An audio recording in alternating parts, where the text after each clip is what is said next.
باری دیگر درود به همه اونهایی که این لحظه هم ما رو در آزادی ویدیو کانال مستقیم رادیو آزادی تماشا دارن. شالا گلخوجه هستم، چون همیشه در همین وقت در خدمت شما عزیزان و ساعت به وقت پرگر ساعت 10 هست. در دوشنبه باشد ساعت حالا 2 با توجه به اون که ما با وقتی زمستان گذاشتیم. خب چون شما خبر دارید بعد از 3 ساعت دیگر بازم ما برنامه خبری رادیو آزادی رو تقدیم شما میکنیم. بازم اینم در پخش مستقیم است و من همه شما رو در نشر نوبتی برنامه خبری منتظر میشم.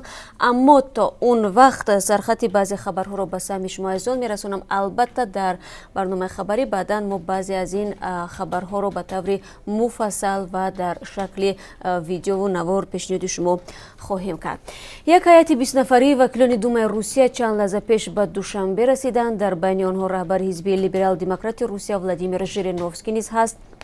طبق برنامه امروز این هیئت از مکانهای تاریخی و فرهنگی تاجیکستان دیدن خواهند کرد. از جمله از انگورزارهای وادی حصار نیز میبینند و همکاران ما تلاش خواهند کرد که جریان این سفر را انعکاس نمایند و از روی امکانیت با ولادیمیر ژیرینوفسکی سیاستمدار بحث برانگیز صحبت نماید. از این خاطر برنامه‌های خبری رادیو آزادی رو پیگیری کنید، چون قرار است سفر این سیاستمدار به تاجیکستان 2 روز ادامه کند و حتما ما در این باره برای شما مطلب پیشنهاد میکنیم. همچنین به توجه شما بینندگان عزیز میرسونیم که امروز ما درباره نتیجه ملاقات فورومی بین پارلمانی تاجیکستان و روسیه که هفته گذشته در مسکو برگزار شد صحبت خواهیم کرد. گپ سر پیشنهاد محمد سعید عبیداللهیف رئیس مجلس ملی در مورد بازنگری عفو 10,000 مهاجر تاجیک میرود. زیرا با تاکید محمد سعید عبیداللهیف بهار سال گذشته به هنگام صورت گرفتن عفو بنابر کم بودن مهلت و از بی اطلاعاتی 70,000 مهاجران مهنتی در مهلت مقرر گردیده نتوانستند حجت خود را بر رسمیت درآورند. تفصیلات را در برنامه خبری پیشنهاد شما خواهیم کرد. از این رو توصیه میکنم که در برنامه ما را پیگیری کنید و همراهی کنید. هدیه برای جهان در ترکیه فرودگاه نو را افتتاح کردند که از همه سیر مسافرترین در جهان خواهد بود. بنیاد این فرودگاه 3 سال پیش آغاز شد و در رسمی گشودن آن پرزیدنت ترکیه رجب طیب اردوغان شرکت نمود. تصمیم بنیاد فرودگاه نو و قطع فعالیت آتاتورک در حال گرفته شد که این شاخه مهم پروازهای بین دولت‌ها دیگر امکان توسعه ندارد. سال 2017 آتاتورک به بیش از 32 میلیون مسافر خدمت رساند.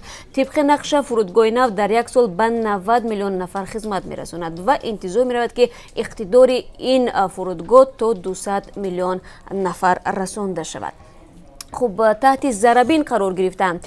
ساکنان و بخصوص جوانان شهر نورک میگویند بعد حمله به سیاحان خارجی در تابستان امسال نظارت مقامات حفظی حقوق از بالای آنها شدید شده است. همصحبتان همکاران ما گفتند چنین سختگیری به کار و زندگی آنها بی تاثیر نیست.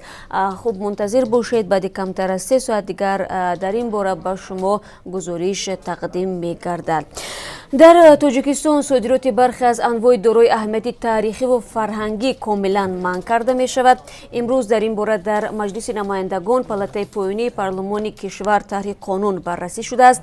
به گفته مؤلفان لایحه قانون در سالهای اولی بعد از کسب استقلالیت تاجیکستان با استفاده از بینظمی ها هزارها آثار پرارزش مردم تاجیک به خارج کشور قاچاق گردیده است و اگر در برنامه فرصت دست داد اوید به اینکه نورسان تاجیک از اینترنت چی میجویند و از این شبکه اجتماعی اکثرا کدام معلومات را میخواهند دریافت کنند برای شما گزارش پیشنهاد میکنیم.